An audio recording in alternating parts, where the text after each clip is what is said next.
It's extremely rough, extraordinarily rough. It's the roughest track I've ever been on. Most of it's on the straightaway, so it's not. I mean, it's certainly rough in the corners as well. Most of it's on the straightaway. Maybe if you could just pave the straightaway, you can leave the turns. I'd be good with that. Okay.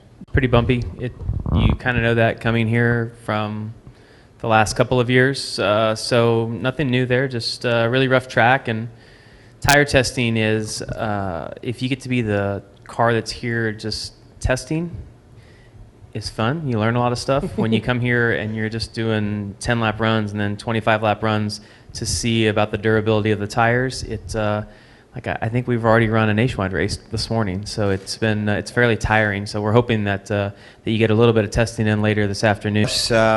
Kentucky's always been a really good racetrack for me personally, and hopefully we can keep that rolling with a solid effort when we come back here in a few weeks. I think we have good speed, which is where you start, and hopefully we can keep that speed when it counts, like I said, when we come back. But it's a unique track. It's got unique transitions to it, unique bumps.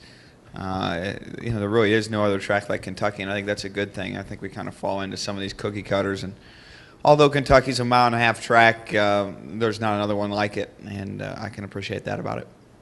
Talk about one of the race lanes on the schedule for Sprint Cup. The surface this rough, you would expect a lot more fall off. You have some, but not a lot. And I think Goodyear has a really good tire for here, and they've done a good job.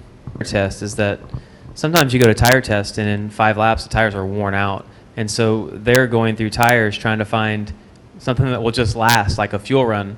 And everything that I've had in my car, there hasn't really been a wear issue. They just have been trying to get the temperatures down a little bit, and then just asking about the drivability of it. So this has been, I think, a really successful test for Goodyear because wear doesn't seem to be an issue. There is some give up, and some of the sets give up more than others, but overall it seems like they're just kind of buying a little bit of insurance right now with the cars this year. Make so much more downforce, and it sounds like they're more worried about it on the straightaway than what they are on the corners. And this reminds me of like a Fontana where it's really rough, and where we saw the left rear failures at Fontana. I was a little bit concerned about that coming here because it's a lot bigger bumps here than what we have even in Fontana. So, but it's been really good. So, I just feel like the cars at tracks like this are more in the driver's hands. Is what makes it good. It's not. It hasn't been paved in. When was it paved last? 2002. Yeah, it's been a long time. So I think the surface itself is probably what makes it better than other places, and the fact that the tires. There's nothing more frustrating for us than to go to a track and qualify on 20-lap old tires because they're faster than brand new tires. It's a great feeling to be able to come in and put new tires on and know that you're going to go faster. And the track surface allows you to do that, and it really hasn't mattered what we've put on today. Sticker tires have been better than older tires. So the track has a good fall-off rate, and I remember in this race last year I restarted 8th with 20 laps to go or 25 laps to go, and could have won in about 2 more laps with Matt Kenseth, who had stayed out at that point. So that's ultimately you want, is a track that you have a little bit of strategy, and the guys that stay out take that risk, and some of the guys can hang on, some of them can't. And it's fun, I think, when guys pull out and they're 10 cars back and they've got tires on and they're quicker. That's when you see good passing. The track that's really rough, the box is a lot bigger, and you're really chasing the mechanical grip more, and you're going to see guys that have really good cars and guys that don't. I don't know that I necessarily agree that any one of the top 20 drivers can necessarily drive through a bump faster than the other one. I think certainly some drivers, every driver is good at certain tracks, and they have, they tend to find lines, maybe it suits their driving style, but it also opens it up for the teams as well. I think the teams their sandbox is a lot bigger as well, and what they can do with a car and how they can get it through the bumps and how they can get it around the racetrack. And you'll see a lot of, and I think that's good because you'll see a lot more passing because of that. John? Yeah, I think as a team, we've never come here and ran poorly, even back in the nationwide days. So this is a track that I just associate with good runs. And, good runs are always a lot of fun and make you excited to go back to that place time over time.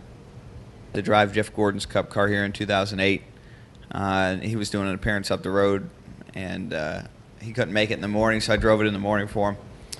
And I remember thinking, oh my God, the cars are bouncing around and, you know, really evil. And like anything else, I don't think the track got any smoother, but the cars evolved, they advanced, and the ride height rule is kind of that next evolution. I think right now the cars are as smooth, if not smoother, than what I can ever remember them being at the bumpy tracks.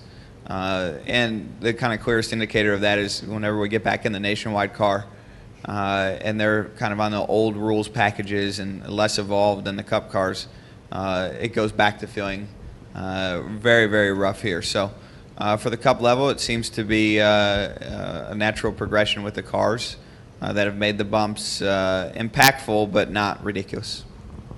Yeah, having bump stops now versus coal mine springs and some of the changes have definitely helped. But it really, still a lot of it comes down to how the car is set up. I mean, we're here today, you know, I'm driving back and forth between, you know, two different cars set up completely differently. You know, one of them drives, I mean, it's still a rough track, but one of them drives like a dreamboat, and the other one, I can, yeah. Well, it's the other car, unfortunately. And then the other one, I can't even see down the front. I'm afraid I'm going to hit the wall. It's so rough. I can hardly see the wall going through the front stretch because my head's bouncing back and forth between the headrests so violently. No, my Cup car. Yeah, we're between, you know, two of the Cup cars. Yeah, yours is clearly driving a lot better than this one. I mean, it's actually so. I mean, we're working on it. You know, we're just trying some different stuff, but it's so violent that I can't even see the wall in the front. I have to run the low line just because I'm not sure if I'm going to hit it. That's how violent it is. And then the other car, you know, I go through them, and I mean, it's bumpy, but it just kind of floats through them. So, you know, it's more than just the rules package, is how the car is set up. You know, obviously can dramatically affect the ride quality of the car. All right, gentlemen, thanks very much.